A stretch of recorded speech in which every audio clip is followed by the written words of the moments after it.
and welcome to Chaotic Riffs Magazine. We can be found on the web at www.chaoticriffs.com. My name is Jason JROCK Houston, and we're speaking with ESO drummer Shawn Deneault today. Is that how you pronounce your name, Shawn?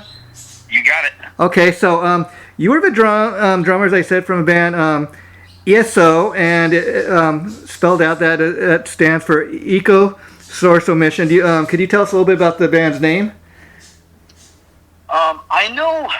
I know Mike can probably get into it a little deeper, but as far as what I understand of it, and he did explain it to me because I did ask him when what is that album came out, and he explained it to me that he was again, he can probably dig in a little better, but it has to do with the actual, like a reverb or delay or echo when he was just editing and messing recording, around with sounds and stuff like that. Oh, interesting. Okay. He kind of ran with that concept. Again, I know he can dig into it a little bit deeper on how he actually came up with it, but that's how I understand it, is that the initial source of where the echo is coming from, the source of omission. That's kind of interesting, yeah. And the mic, sort of like, as far as I understand it, which is cool, and it pays like a little bit of homage to, Chick Corea, from what I understand too, and how I see it too. Because when Chick Corea came out and had Return to Forever, and then he kind of spun the band off to Return to Forever, the name where it pays homages to one of his albums, and so I thought that was pretty cool too. Oh, interesting. And the mic we were referring to is Mike, guitarist. Mike Abdow, who many of you know from Fate's Warning, and he's got these great solo albums. How did you initially hook up with Mike? I got hooked up with Mike through a mutual guitar player, this kid Dave Faustino, and we had gotten together at my studio at my parents' house, and it was really just to get together and see if the three of us gelled, even just being two guitars and drummer, and we obviously did, and where we kind of just a writing project where we might send something or an idea, something like that. That hasn't really spun off into anything, but in that actual time that we got together with Dave, myself, and Mike, Mike had contacted me not soon after to say, hey, listen, like, I'm just about to finish up this album that I'm doing right now, but I'm going to be doing some more material. Would it be cool if I could send you some stuff and just see how it was? Like, yeah, absolutely. And because and again, I have a recording studio at my parents' house, and so it's very easy for me to get material out to someone just that wanted to hear drums on a track, just to hear the idea with a live drummer instead of a program thing, and then it just kind of grew from there. He just kind of started sending me more and more stuff, and then asked me if I would be down to do like the live gig together. I was like, absolutely. And now that sounds kind of interesting, cool. I mean, it starts out kind of as maybe another Mike Abdow solo album, but it's kind of turned into this band. How surprised were you, when he first kind of informed you of that? Hey, why don't we, do this band together instead? Kind of make it more of a band thing. I mean, working with Mike is just, to me, I'm honored just to be able just to work with him and to write music with him, and I was completely content just if it was Mike Abdow by himself or any other. And it's actually funny. We were at the studio when it was the three of us the first time meeting up. And I had a video that I just posted to YouTube that he wanted to utilize to kind of announce the band. And I had actually, at first, I had edited the video, and I had just put up Abdow, because he was like, I'm not sure what I'm going to name it yet. And so I was just like, I'm thinking like the Van Halen thing, the Bon Jovi thing, and even still like Steve Vai and Joe Satriani and all those guys that are predominant guitar players on their own, they have their own. They're going off of their name, and I can totally respect. And I actually put that. He's like, can you just send me the one without the letters on it? I was like, yeah, sure. I was like, I thought that I was like, no. He's like, I'm actually thinking, and that's when he kind of went where he was explaining to me how he wanted to potentially name it ESO, and he wasn't sure yet. And he was just like, I'm not. Let's just keep it. Sorry, I got the motorcycle flying by me here. That's fine. But again, whatever he decided to call it, and when he decided that he wanted to name it something more of a band than just him. I can totally understand that, because he is writing this music where it's the music is a whole. It's not so much just like and I love shredding music. I love Joe Satriani and guys that melt my face. I love that stuff. The guitar player, I agree with what you're saying, Sean. I mean, I like guitar shredding type of albums, like the stuff you're mentioning. But what to me makes a guy like Steve Vai, Joe Satriani, even Marty Friedman stand out is there's more than just every song on their album, for example, sounds drastically different. Does not sound like a bunch of Angry Bees or 10 tracks that sound exactly the same. There's a little depth to what they do. There's a little more music, even though it's instrumental music, because that's the thing, that to put out that type of music, you got to really be the type of guitar player that kind of can grab people's attention and keep it, Yeah, it's not something where, and I can understand kind of where he's coming from, where he's like, I don't want, because I've actually named a couple songs that we aren't going to do in the set, but he was like, he's like, all right, if it was a longer show, that maybe we would throw them in, but he wants to create like an atmosphere throughout the whole show, whether we're only playing 35 minutes or we're going to play an hour and a half.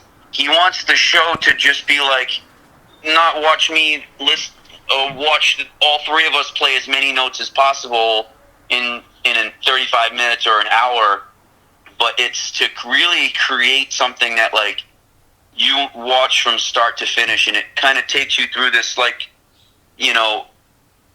he's with the slower stuff that we're going to pull into it to just again create like an atmosphere and a vibe that kind of isn't just guitar shredding. I'm going to kick you in the face for how fast I can play straight, and I love that stuff. I mean, I watch that stuff, and I play guitar and I play bass and I play piano, and as a producer myself, I grasp to a lot of instruments, especially instruments beyond drums that I just can't even fathom to play that fast or play those rhythms. Like, I've just gotten into Tim Henson, and he plays a completely different approach to guitar. That it's funny that now a lot of guitar players are trying to emulate him, where his whole shtick was to try not to emulate anybody else. And I'm like, I find that totally fascinating, that he found like kind of a whole new way to approach playing guitar, which I didn't think was really possible. But his rhythms, as a drummer, I can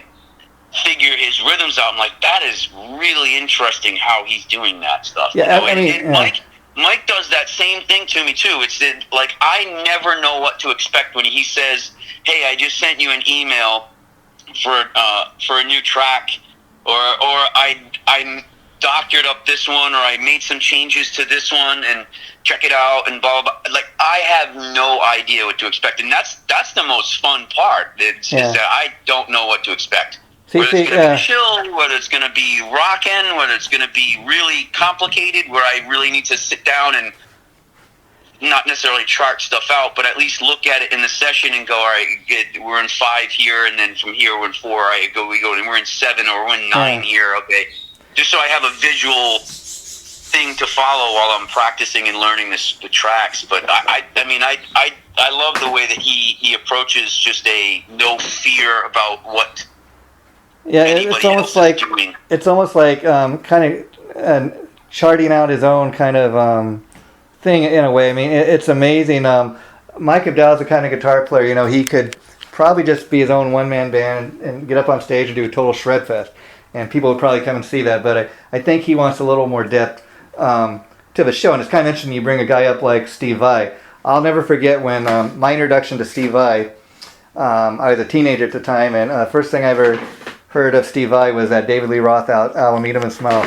If you go back and you listen to Yankee Rose, that was the first time I mean. 1980, 86, I think. 86? Yeah. But anyways, I remember that Yankee Rose solo. The guy is literally talking to me with his guitar. First time I'd ever heard a player do anything like that. David, whatever. But I mean, I was like, wow, that guy's just the talking. intro, Yeah. just the intro of that song where he's just doing all those harmonic stuff. Yeah.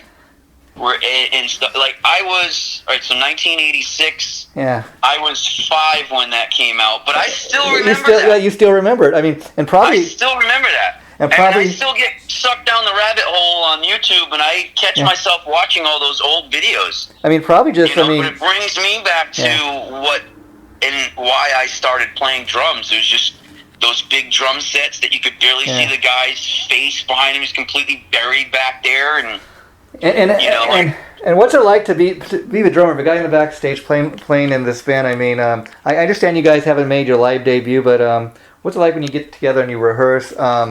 Because again, you're playing where the main guy in the band is kind of the guitar player, the guitar shredder. I mean, do you feel the competition having to compete with that? No, because that's not at all how Mike is. Like Mike, if anything, he wants us to make sure that we're comfortable. That's cool. In that we're okay with.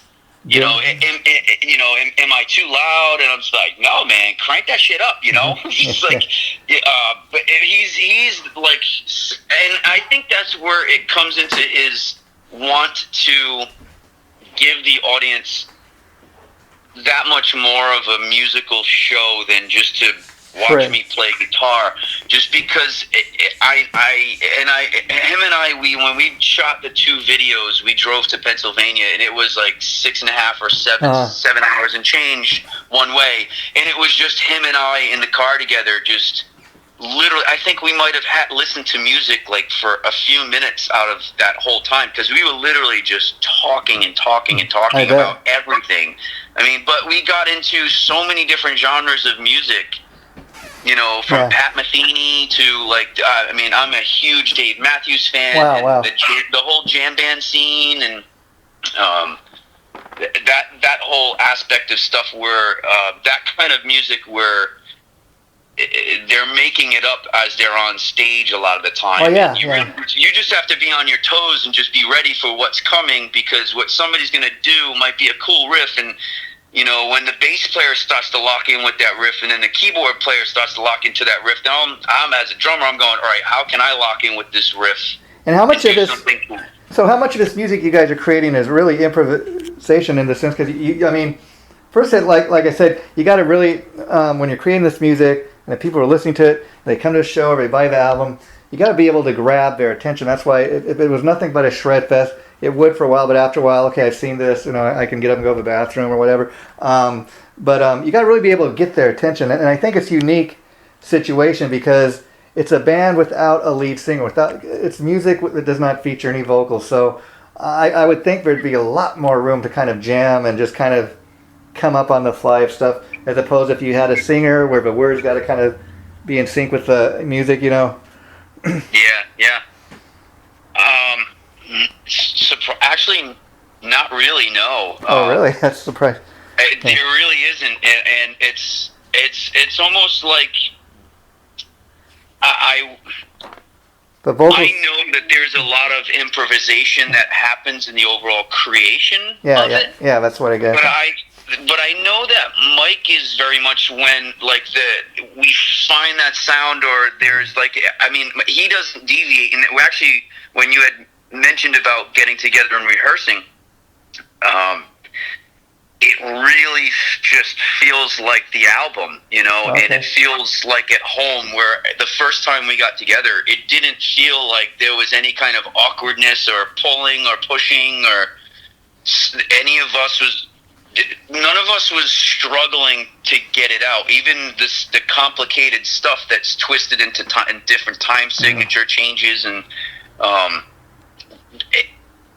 again, I know the improvisation comes into play during the creation process. Okay. And that's definitely big, because a lot of the times I know, as far as myself, when I write anything that and I know with Cherry Blossom Descent, I kind of came up with the pads and stuff and the piano stuff, and I sent it to him, and I was like, is this cool kind of thing? And then he sent it back to me with what he put on it, and it was just like, wow, that's holy crap! Like that's amazing. I guess. And then and it was sort of the same thing with Synthetic Origins. I had come up with the little riffy part, and I had done it on I did it. I was playing on a B3. Wow.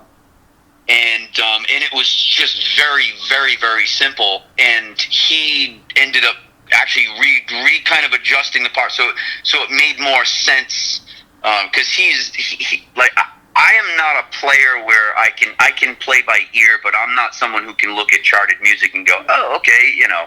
Well, you know, you're in good company there. Yeah, you're in good company. It's all by ear, so I figure it out and by all improvisation.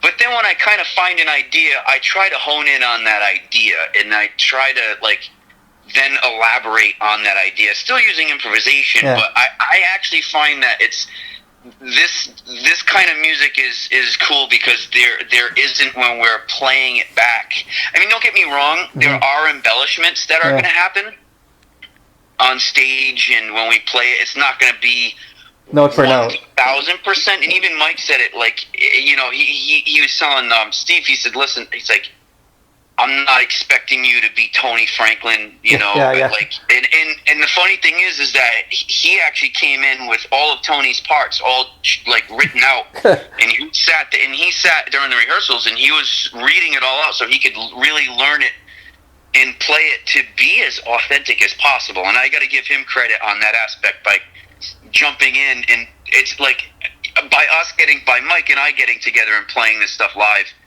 I'm just going back in my head and going, oh yeah, I remember when I got stuck on this part and we ran through this, and I had to punch this in 100 times until I finally got it, and you know, but for Steve, it's a different story because he's having to kind of hone in on somebody else's vibe. Yeah, wow. To make the track sound as authentic as it's possible. But when you're saying, oh, there is no lyrics to it, that's kind of where it's left open, the interpretation to the listener. You know, there's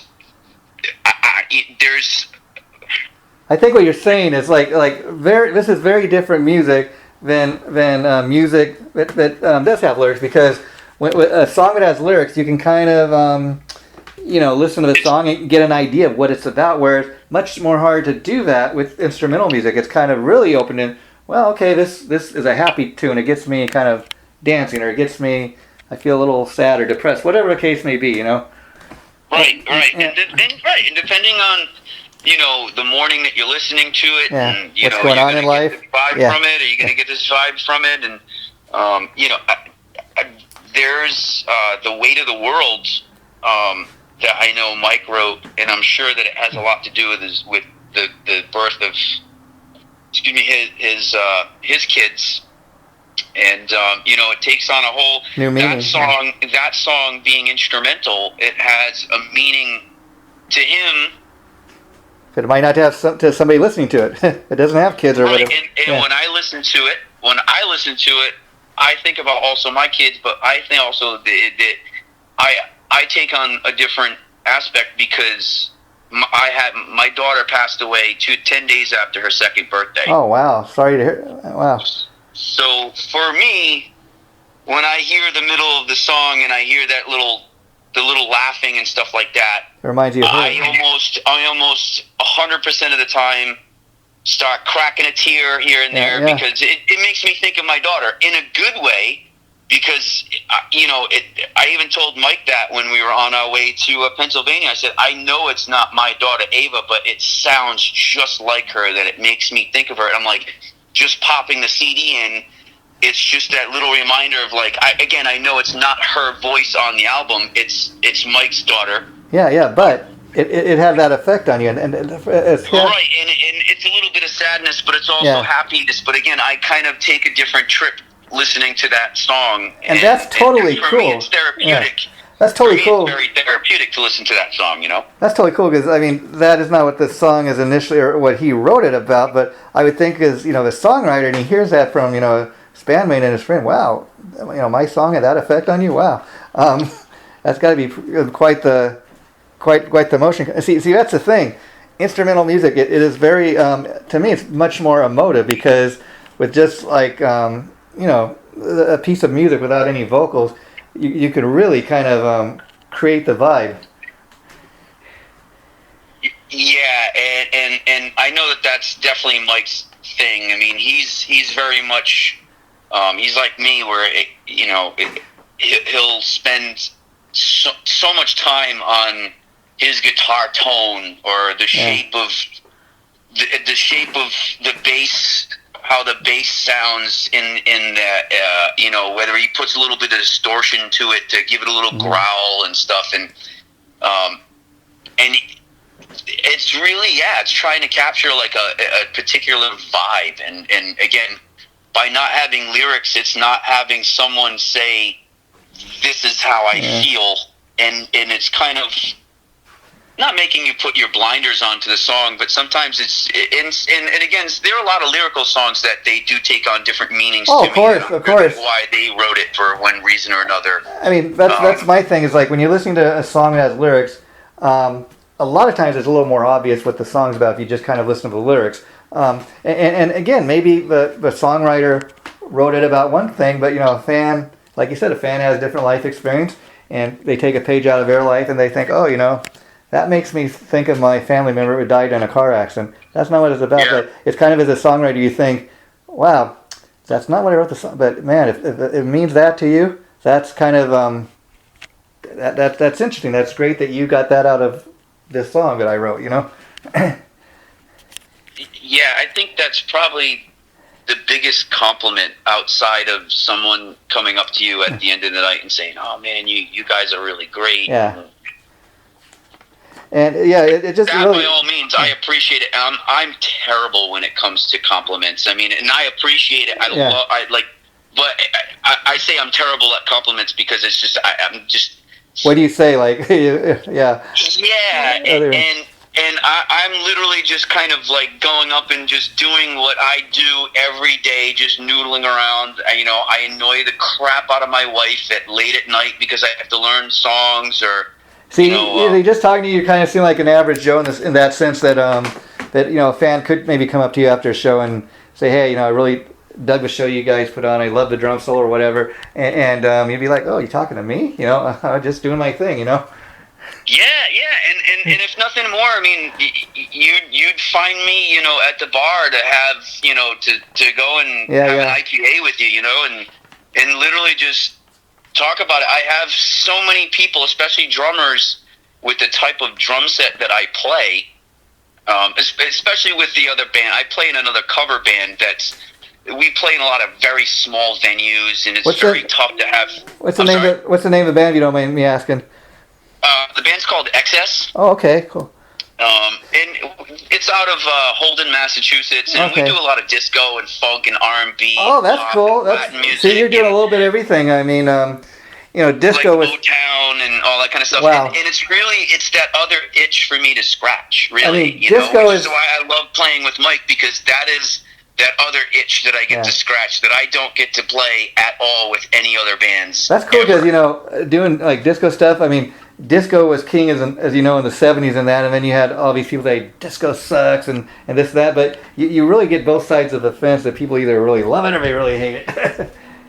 What's funny? I'm sure that a lot of people who were in that category of disco sucks after the 70s, when the hair metal came in and stuff, and people were running over, records and stuff, which I never understood. But it's funny because we play these shows, and a lot of the songs that we do with that other band is a lot of medley driven stuff because there's just so much material.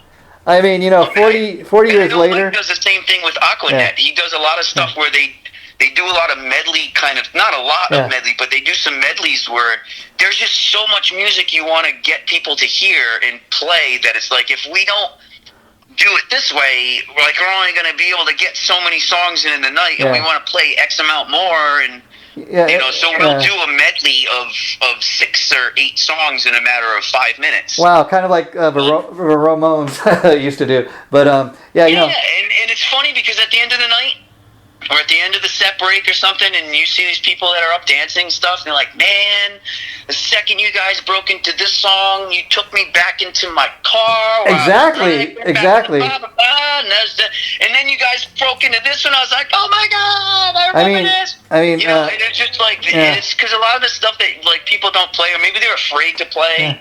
Oh, I mean that stuff. I've been in cover bands where it was just band after band after band. It's almost like all right, we see what these bands are playing.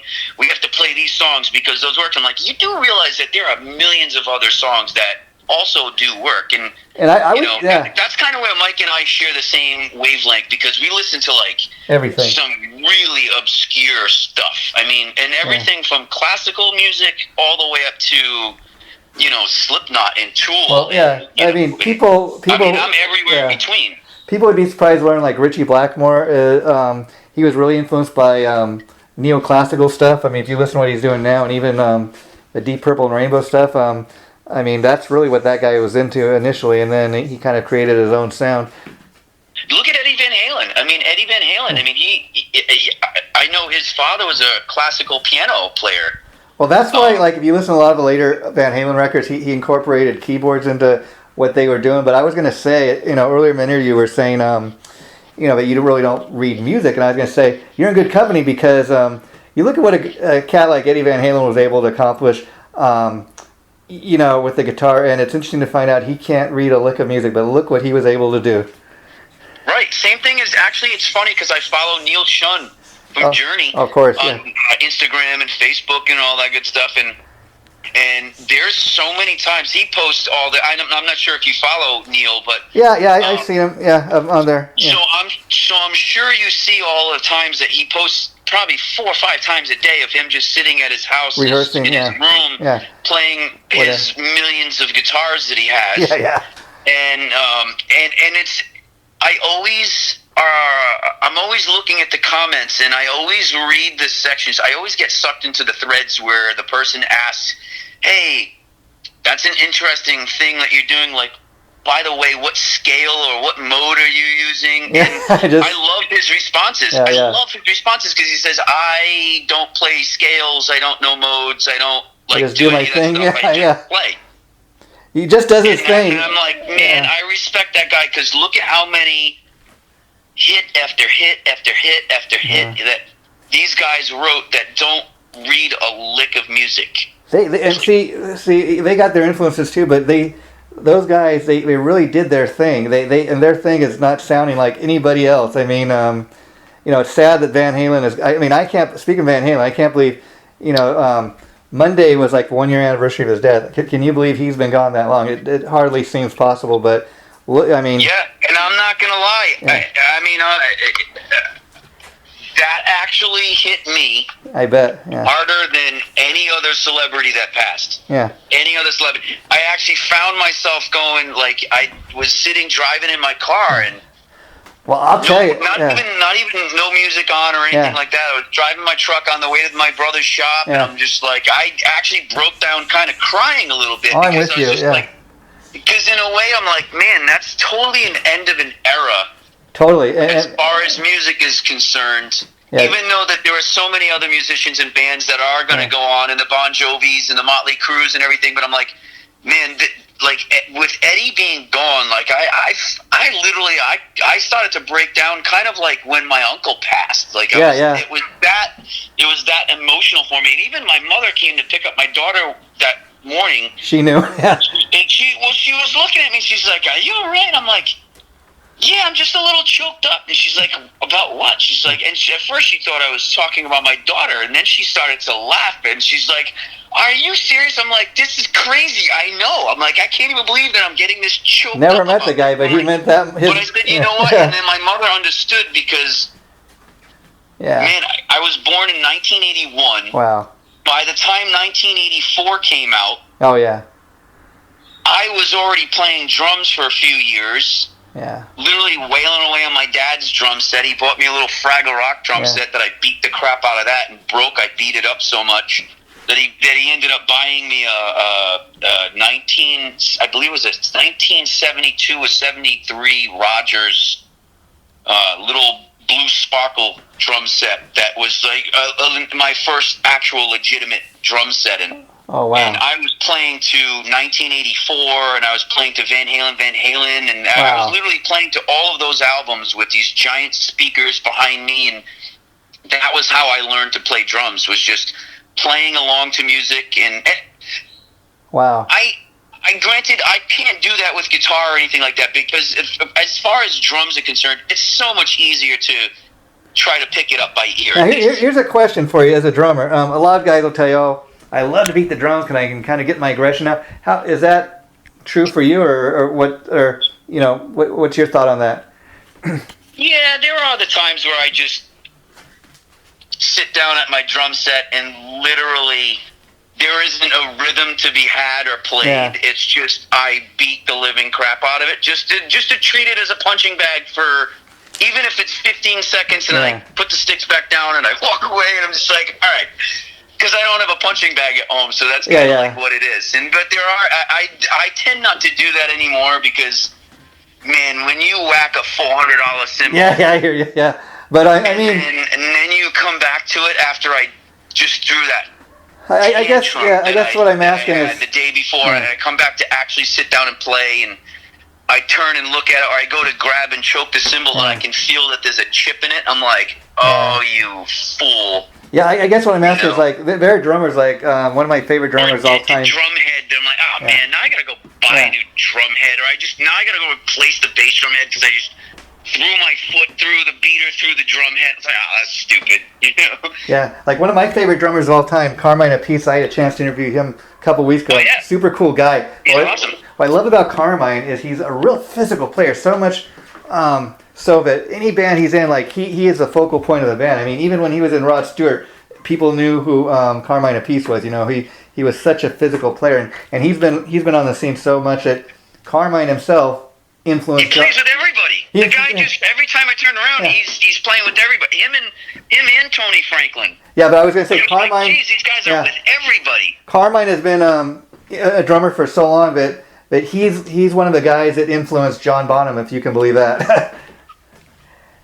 You know what? I don't doubt it. I mean, you can see the similarities in a lot of the playing styles, like just how they beat the living crap out of what it is, but that's how their sound is. Yeah. And it's funny because Mike actually came back to me after he watched that video a couple times. Uh-huh.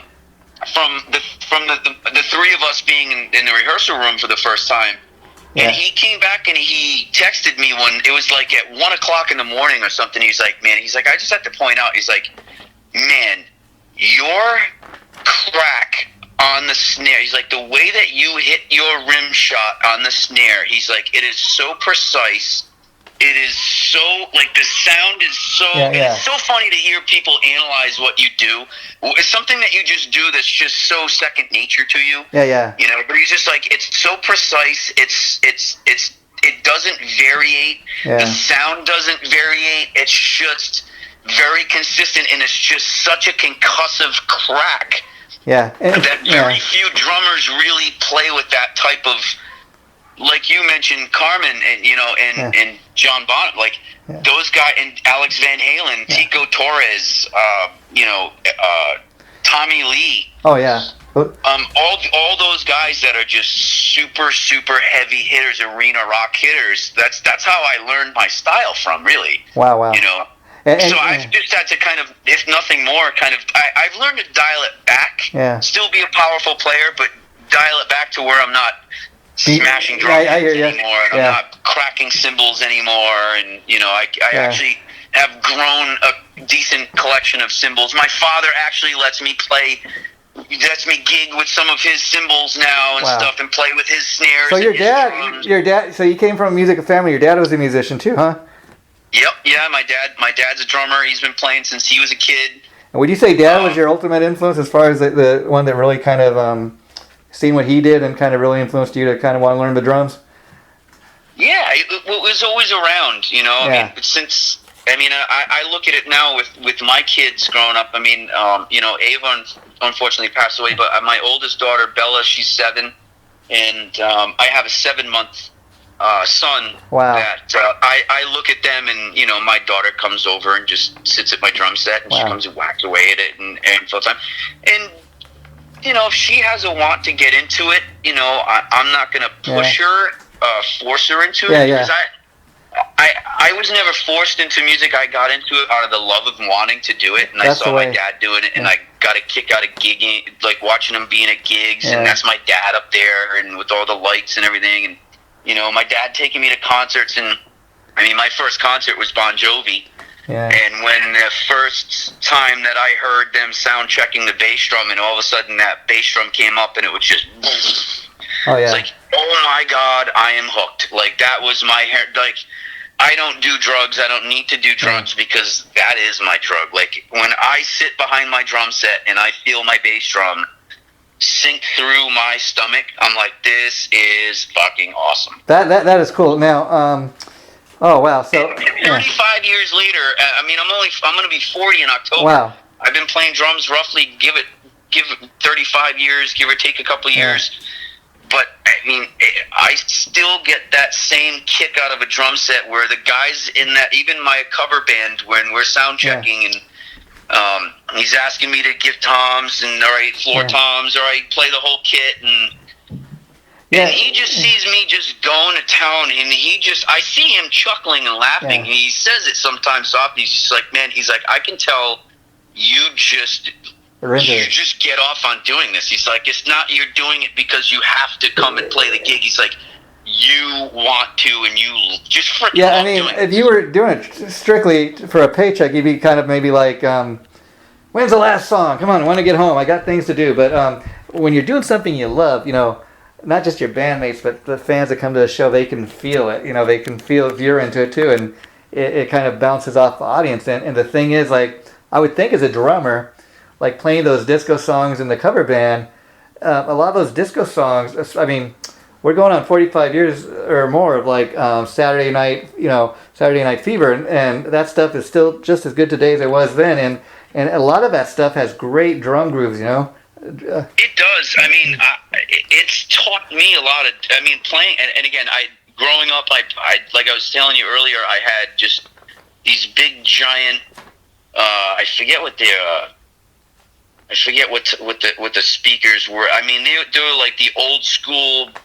It had the 12-inch woofer with the 6-inch mid-range woofer, and then the horn and all that stuff. My father had so many of those speakers, and they always had the biggest stereo system with the biggest bit that made the most noise, and them being so into music themselves. I mean, my mother doesn't play any instruments, but she still listens to everything under the sun. So I was exposed to everything, and was never, I don't like that, screw that, that stuff sucks. I at least, like, I'll admit, I'm not the biggest country music fan. I do actually love a lot of good country music, more modern stuff, because I feel like the mix.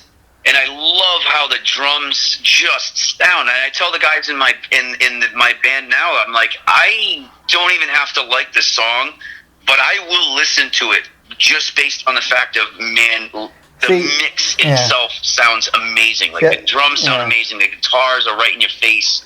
Like the bass has a nice growl to it. Like I listen to it for myself to try to, for the engineer, producer, other side of the glass, Shawn, that has to sit there after I record my parts and send, you know, and mix my drums and everything before I send off the stems. That I want to, it's sort of doing my homework in a sort of way. I mean, that's what I was going to say. It's almost like education of music. I mean, you got to educate yourself to the point that, I mean, I'll give you a perfect example of that is like James Lomenzo, who's the new bass player in Megadeth. He was in the band a few years ago. He left for a while. He was doing gigs with, John Fogerty of all people, and people were like, what's the metal guy playing with John Fogerty? And I hear him talk about, well, hey, first of all, it's a good paying gig. Second of all, I can do more than one thing. Why not? And I love that attitude because, first of all, as a musician, your opportunities for gigs then, if you're more willing to do other types of things than just what you're known for, or your main thing, it opens a lot of more opportunities than it would otherwise. And then, like you said, even yourself as a producer, your primarily instrument is as a drummer, but you can play guitar, keyboards, bass, whatever else. You kind of educate yourself because then when you do go in the studio and play with other musicians, even especially as a producer telling the bass player, well, I think it would be better if you played the song like this, you have a better understanding instead of just kind of, not really knowing what you're talking about. Yeah, that's always been a big thing that I've almost, I don't want to say frightened about or scared about, but being the stereo, I don't want to be ever known as the stereotypical what musician. Most people think of drummers are. They're just, lunkheads that just whack stuff with sticks and beats. You know what I mean?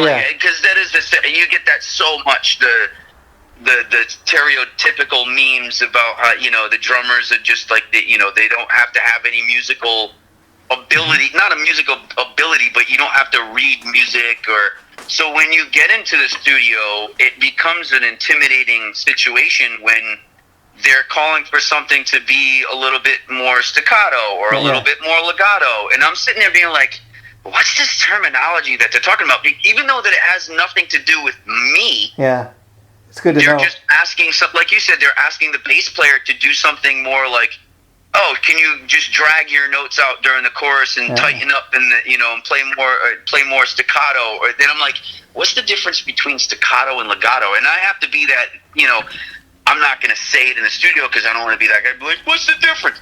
But I'll go home and you'll learn. All right, he said this, and I'll be like, all right, this. And there have been the times where then it has drawn attention to me, where it's, hey, can you? Where Mike actually will ask me, hey, can you play sort of more polyrhythmic on that? Okay. And the first time I heard that, I'm like, what's that? I kind of understand what do you mean? Polyrhythms are, but I've never actually gone and opened a book or gone and dug into YouTube or whatever, into Drumeo or any of these education online programs about, like, man, I hope I'm doing this right. And it took a couple times for him to be like, try to do this and then do this, like playing these two time signatures. And then he would kind of like walk me through percussively on the guitar. I'm like, oh, okay, all right, I get where he's making these little pops on the strings. He's anticipating like that the snare drum is gonna be there. I can hear his rhythmically. He's not playing drums. He's playing kind of quote unquote drums on the guitar by slapping and popping.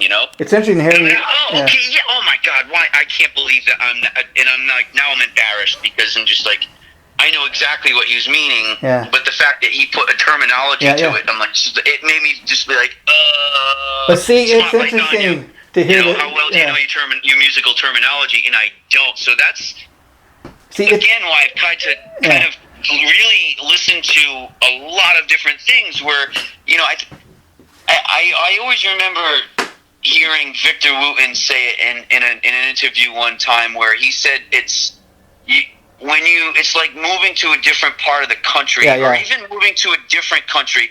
I remember going to Mexico with my parents years ago when I was a kid, and culture shock. Oh, sorry? Culture shock, I mean, just it was more so like after spending 2 weeks in Mexico. I started kind of rolling my R's a little more. And kind of rolling my L's a little more. When I got back home, my friends would be like, dude, why are you speaking so weird? I'm like, I'm sorry, but I was actually, just in Mexico speaking with people who over-enunciate their syllables in a specific way, and I just kind of like got sucked into it. And as I'm talking to them, I'm kind of like not trying to emulate them, but I'm kind of like, if I kind of sound more like how they're speaking, they may understand me a little better. And I mean, if I do that in music, if I start doing it in like this, where for instance, I played in a Latin band called Santa Mamba for about 5 or 6 years, and we were sort of like a modern Santana, where we took traditional Latin rhythms,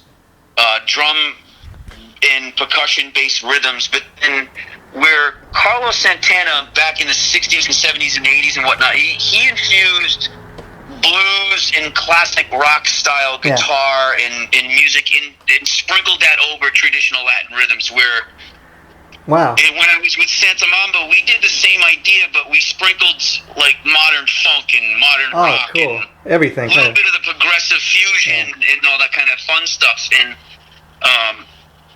it became, for me, a culture shock because I came from playing in a hard rock band, playing, if I were to put like a name to it, it'd be like sort of like a Van Halen, sort of like a grunge, sort of, you know, maybe Alice in Chains, Wow. just a hard, straightforward rock band. I went from that into joining a Latin band. Wow. And I had to have I had 30 days to learn like 22 songs that were not cover songs. They were the band's written material. But see, And there were all these Latin rhythms that changed in tempos and changed in time signatures and changed in things from, I had to learn what the 2-3 clave versus the 3-2 clave was in percussion. And, wow. and so for me, I just had to do nothing but just really dive in. And I was actually very appreciative to the opportunity to be in that band because it introduced me to so much music, like Weather Report and Chick Corea, and a lot of these fusion that infuse Latin rhythms and stuff, and where, you know, Gypsy Kings, huge fan of the Gypsy Kings now, where I never even heard of them before I joined Santa Mamba. Wow. And so now I take that Latin influence that I have that I hadn't had for the first 30 years of my playing, that I now have in my playing style, that I actually kind of infuse some of that and sprinkle a little bit of that into my playing, even with Mike. Yeah, see, like I can hear where there's like a 2-3 or there's a 3-2, and I'm playing, and it, for me, it becomes a polyrhythm to what Mike is doing, and that's what he's asking me to do. I'm like, oh, this is so cool, you know, and he'll be like, yeah, I totally dig what you're doing there. I'm like, cool, because like I was like totally digging that too. See, doing all that other different types of music, it makes you a much stronger, you know, musician. I mean, because like you said, you're bringing these different styles of playing, you know, influences of playing, different sounding type of drums into your playing, and that's got to make you always a stronger musician. Just think if you hadn't had those gigs, I mean, you would not be the player you are today. Yeah, you know, and it goes back to what you were saying earlier about, you know, these other players that are, you know, they're playing in a metal band, but touring with John Fogerty at the same time, where, you know, the reason that he's actually in that position to be able to play with a metal band and play with a classic rock guy, rock singer, rock band, is because he's so well rounded and so well versed into any and every genre. I mean, I almost guarantee you could throw that guy in a jazz gig, and he would be able to swing it. Yeah, and talking about swing, you know, I just did this tribute thing I did for remembering Charlie Watts, the drummer from the Rolling Stone. Come to find out that that was another unfortunate too. Yeah, not only is he a great rock drummer, but he was really influenced by jazz, as are so many drummers. Yeah, I even, you know, to stay on jazz, I used to work at a recording studio in Boston when right after I graduated Full Sail University in Florida. I got my degree in recording arts and show production, and I got my first gig at a recording studio up at Cyber Sound Studios working for Perry Guy, and he was really great with working with everybody from hip hop to world music to rock to even doing scoring music for film and for television and documentaries and stuff. And I found myself in a session every day that I went in there. I found myself in a completely different session. During the day, we were working on a score or something, and then at night, from probably 6 o'clock until 3 o'clock in the morning, we were working on a hip hop album. Yeah. But to where jazz comes into play is when I was coming home from Boston to Rhode Island. It's about an hour ride for me, and at 3, 4 o'clock in the morning, 5 o'clock in the morning, after you've been there since, you know, noontime, or 11 o'clock in the morning, you're spent, completely and totally spent, and, you know, just emotional, not physically, but mentally you're spent, because you spent so much time looking at a screen and zooming in on these things and so you have to make these cuts down to the 100,000th of a second, where you want to make sure that there's no noise from one punch into the next, and and listening. You're spending so much time just paying attention and listening, and that you're just so mentally spent that hour ride wasn't the physical aspect, but I just was so tired a lot of times that I would listen to NPR, and there's this guy Eric in the evening, and he would play the craziest jazz music, and it was just the swingingest shit. Wow. Which, I mean, I was never into jazz until I just was trying to find something on the radio at 3-4 o'clock in the morning, just anything to listen to. Yeah. And it was one of those things where I'm like, I'm just not in the mood for, for my typical station going to HJY, which is like the local hard rock station, or at the time 95.5 that played like all the grunge music and stuff. And like, I'm not in that mood. I need to hear some chill stuff, but I need to hear some chill stuff that's also going to be upbeat. And it would be like, that's it. Like, oh my God, this is perfect. Like, this is exactly what I needed.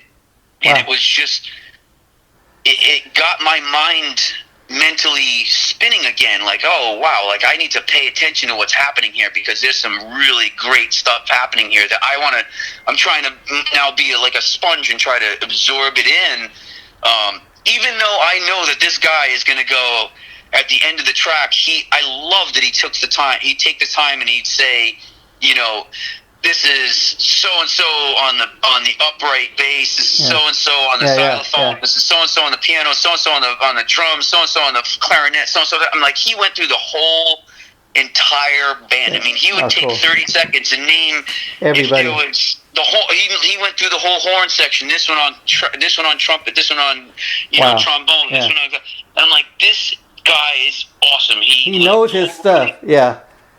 Yeah, and so like that. This was before YouTube. This was before anything. This was before you could go jump on and Google who this person was. Like, it was, I had to go to my record store. Your record store, remember that? CDs, you know, that's how far back I'm going. You know, and I kind of missed that. You know, I missed that era where you made those mixtapes and mix cassettes where you had to, you took time to put those things together, and those were your tracks that like that was the soundtrack of your life kind of thing. And you know, where the iPod came along, I truly feel it's like, you know, we all. I don't say I can't speak for myself because I know like and I'm kind of sort of dating myself because I'm kind of becoming that old frumpy man where I'm like, there's no music, I don't get it. You know? I'm right there with you. To the stuff that I grew up on and the stuff that, you know, was even before me being born, because that's the stuff that really grabs me, you know. But the stuff that's just right now, you know, I know Joe Walsh said it perfectly. He said, man, the days of getting together in the studio and just creating that mojo is gone. Those days are gone. And to be honest, what Mike and I are really trying to do is try to bring that kind of mojo back. Yeah, I'm right there with you. Together in a room and really just like being musicians and creating a vibe and an environment that like that translates from the album on the CD in your car or in your headphones right to the stage. That there's going back to embellishments, there are going to be little embellishments that happen, and I know a lot of the times it's going to happen because I probably might be thinking of something, or I'd be like, it's usually the case where I'm saying, man, this is so cool, we're kicking so much ass right now, and I'm like, oh crap, is this the second measure or is this the third measure? Oh, where are we? I had to have that thought of how cool this was, because now I just lost my place in the song. Oh, okay, we're in the last measure. So where I know like my fill is supposed to be a certain way, where I'm catching it the last second, it's gonna not be exactly the same, but it's still gonna be cool. I promise, you know. I'm right there with you. That's my jazz. That's my jazz background, where I'm always on my toes, and jam band background, where you know the open jam stuff, where I would go to open mic nights and you just jump on with musicians, and this guy's on bass, I'm on drums, this one's on guitar, this one's playing piano, this one's on keyboards, this one's doing this. None of us have ever stepped on stage before, but this one I just start doing something, bass player starts chiming in, everyone else starts chiming in, and we just start to vibe. See, that's It's all improvisation, 100% improv, and that's kind of where that mindset for me comes into play. But again, to get back to where you were saying, where being a well-rounded musician, like I feel like all of those, and it even translates anywhere outside of music. Yeah. Even outside of music, I know my mother. She's like assistant IT director for the state of Rhode Island, so wow. she hires a lot of people and is in charge of, these big time budgets that she has to maintain. They have to do all these programs and write programs for the state and whatnot, and taking everything off paper and onto like in software now, and it's a huge responsibility. And she said, I hire more people not because they're the best programmer. It's because, yes, they have programming experience, but because they have construction experience. They've been a dental assistant. They've done this. They've done that. They actually have a very, very well-rounded resume. And some people would look at that, and this is her words. She said some people would look at this resume and say, "Wow, this person has been all over the place." And they've been a dental assistant, and then they went and did they went and did masonry, and did landscaping, and then from landscaping they went and did programming. But meanwhile, it's just those were the jobs that were getting them by while they were getting their programming degree. Yeah. But my mom says, that they are so well rounded because here's this person who has construction background where they've had to probably face the same problem 5 times, but in 5 different ways, and they probably see it 100 different ways. Oh yeah. But they have to fix this one problem that they've seen 100 different ways. There's 100 different ways that you can fix it. So she's like, I'd rather see that person that's gonna, when we're all sitting in the boardroom and we're all trying to spitball stuff. And I feel like it's the same way within music. Like, if the more well-rounded you are, like if you're just that person that just is, and there's nothing wrong with being that guy is, man, I only listen to metal, or I only listen to country, and because everyone's taste is different, but taste. Yeah. People who are only listening, I mean, I know people who don't even listen to music, they listen to talk radio, and that's it. And like, how do you, like, you don't listen to music at all? Like, nah, not really. Nah, I listen to throw out some classical music every once in a while, just like background noise. I'm like, I mean, really? Like, that fascinates me. But I'm like, to each his own. Perfect example of that is like I'm typically a hard rock metal guy, but I'll tell you what, I because of when I grew up and stuff, I appreciation for like Tom Petty, the Eagles. Why is that? Because if you listen to any of their music, great written songs, great songwriting. These are songs that kind of get in your head. You can't help because you're constantly hearing this stuff. Can't help but kind of get into it, kind of get influenced a little by it. Even you know what? It's funny because even the simpler pop stuff, pop music nowadays. I mean, I am again in a cover band where we have to play. When I play for a cover band, you put your ego aside. Yeah. And I'm playing this stuff because it's not really what I want to hear. It's what I try to find a balance of what I want to hear, what I want to play, and what other people want to hear, and what other and what makes it fun for kind of both of us, the crowd and the band members, to have that kind of somewhat similar. But there are the songs where someone will ask, "Hey, do you know this song by so and so?" I'm like, "Who? What?" Yeah. Never heard of it. But I'm like, listen, I'll make a deal with you. You come to the next gig, I guarantee we will learn that song. If you promise me you'll show up, you'll be at the next gig, we will learn that track, we will learn that song. And then we went and looked at it's something like Watermelon Sugar. I'm like, what is this stupid thing? What? But then when I YouTubed it, it's got something like 260 something million views. I'm like, somebody's listening to that. It's a popular song. Yeah. And just because my head is buried in Dream Theater and Sons of Apollo, doesn't mean that other people aren't listening to this stuff. And you know what? That brings up a great point where I mentioned Sons of Apollo, because I wanted to mention this earlier, where you said about people playing with other people. Man, look at Jeff Scott Soto. That guy has sung with everyone. Journey, name one, but yeah, like you said, that's one of those guys. You hear his name, and You know the name at least, even if you can't name. He sings with the Trans-Siberian Yeah. Orchestra. I mean, if that doesn't just say like staple of, Yeah, staple of music. Singing ability is. I mean, it really is. I mean, they have. I see them every year, and even I've gotten my daughter, and I take my daughter every year, and she gets a kick out of it. With the whole production, and that's the other aspect of me, is the production side of me, where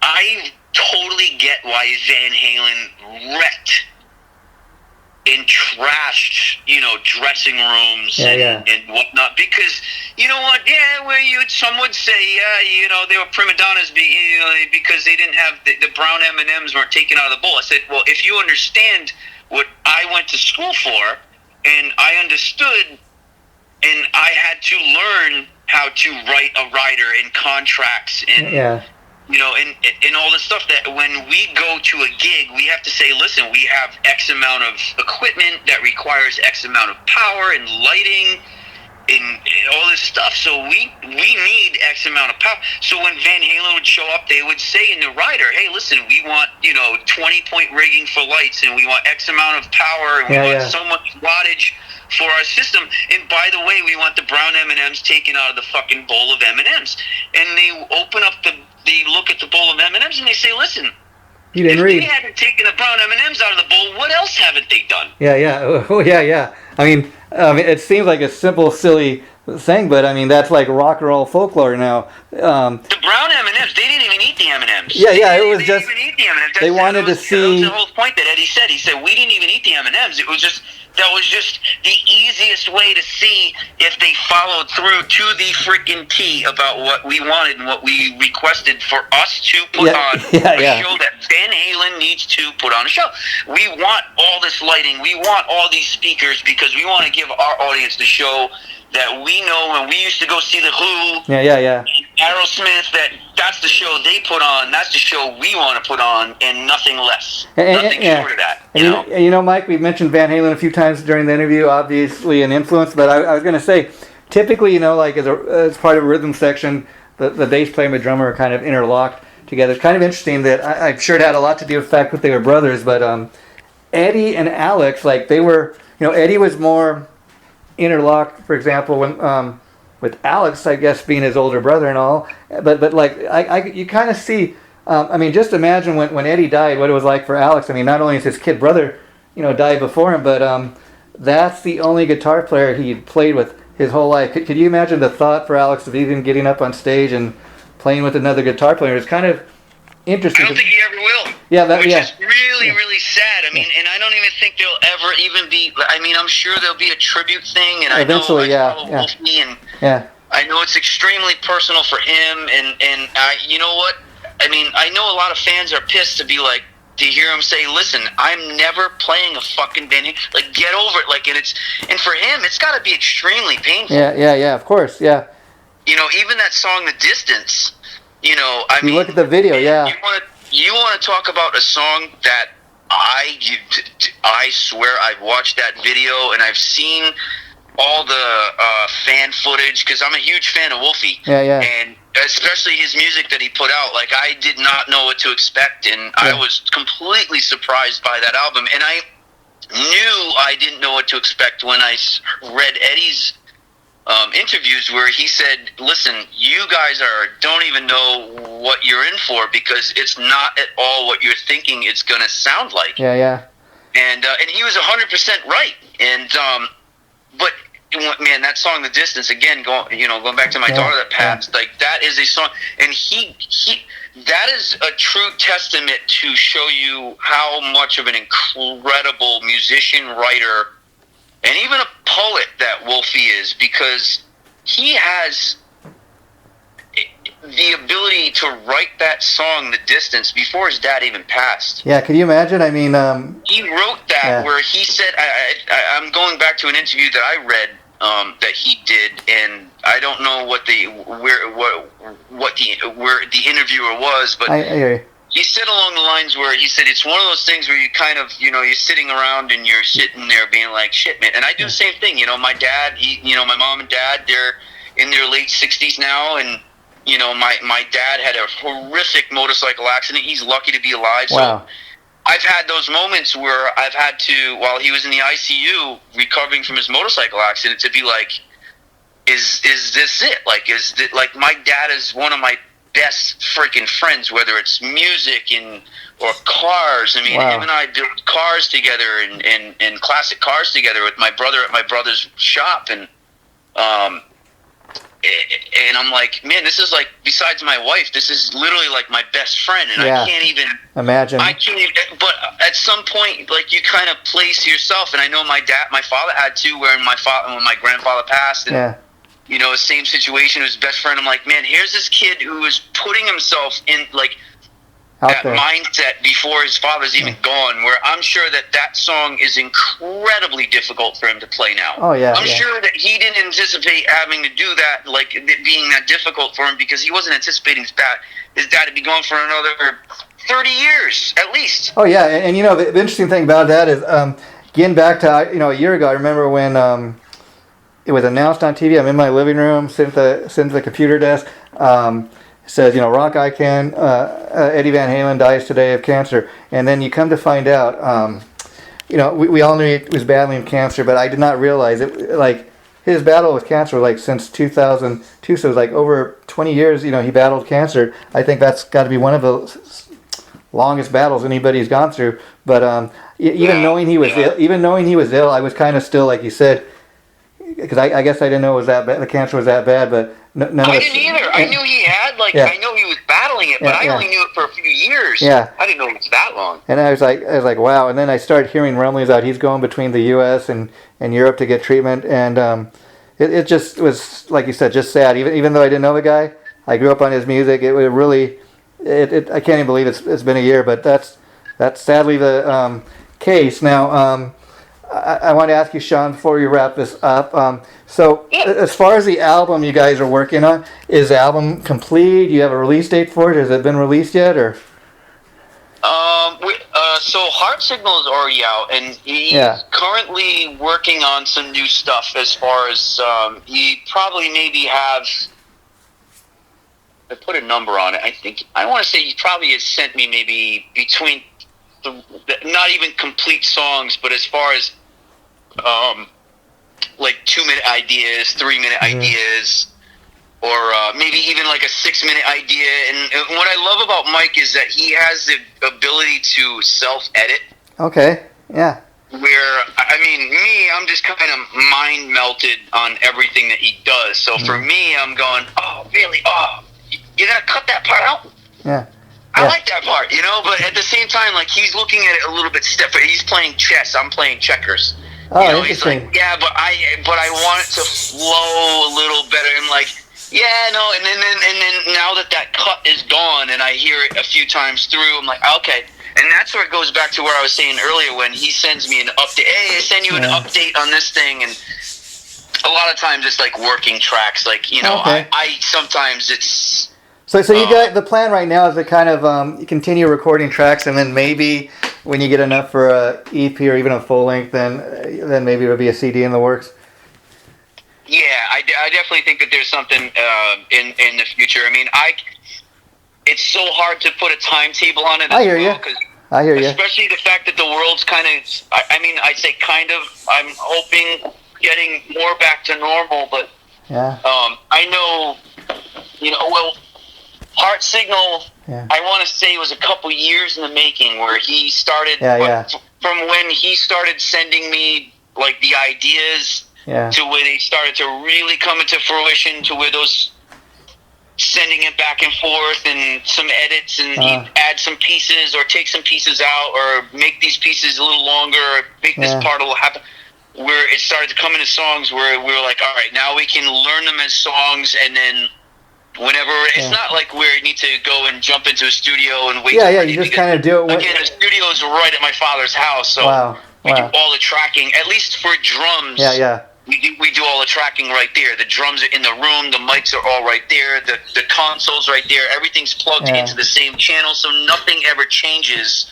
He just drives to my house. We hit a couple, turn the computer on, hit record and play. And now, correct me if I'm wrong, but But with him, with Fate's Warning, it obviously takes up his time. That takes the front burner, and he was on tour, and he'd come back, and he'd have some time, and he'd go back out, and then he was actually spent a lot of time with Ray Adler's album, which of course takes front burner precedence again. Of course, I totally understood, and that's again, and I know that I'm sure it's mutual. Where I know Mike enjoys working with me because I'm so laid back. Where he's like, oh man, I feel really bad. Like I have to put this, like, because I have these deadlines that I have to come up with. I'm like, listen, you're dealing with a record label, with Inside Out, with Ray's album, and that obviously has to take precedence. Of course, absolutely. And if nothing more, like, while you're doing Ray's project, like, you're probably going to maybe have little gems or ideas that while you're doing that, it's like, ooh, I know what I can do here. Now that I'm working on this thing, I have this idea, or Ray didn't like this thing, and it's not that he didn't like this or whatnot, because I do it all the time. I send Mike stuff all the time. I'm like, hey, what do you think of this? What do you think of this? What do you think of this? He's like, this is cool. I like it, but it's a little bit of this, or it sounds a little bit like this, and I take zero offense to it, because it's not something that it's like, oh, he doesn't want to use it, because in the end, he's gonna sign off on what he wants to. Well, Shawn, and at the same time, I'm like, it's totally all good, because I have those little things that I'm gonna save to the side, and I'm gonna work on a little more, and I'll throw it to this buddy or this other buddy of mine, and I'll be like, hey, what do you think of and so for me, I'm like, all right, well, I have so much music that I kind of try to come up with to try to, in a lack of a better word, try to impress Mike with, where it's funny, because the song The Hand That Takes, I sent Mike just the drums. It was only drums, there was no instruments, and it might have been about 2 minutes worth of me just playing drums. It wasn't to even a click track or a metronome. It was just me playing to my internal metronome. Well, thanks, Shawn. Could you hold on for just a minute? Yeah, sure.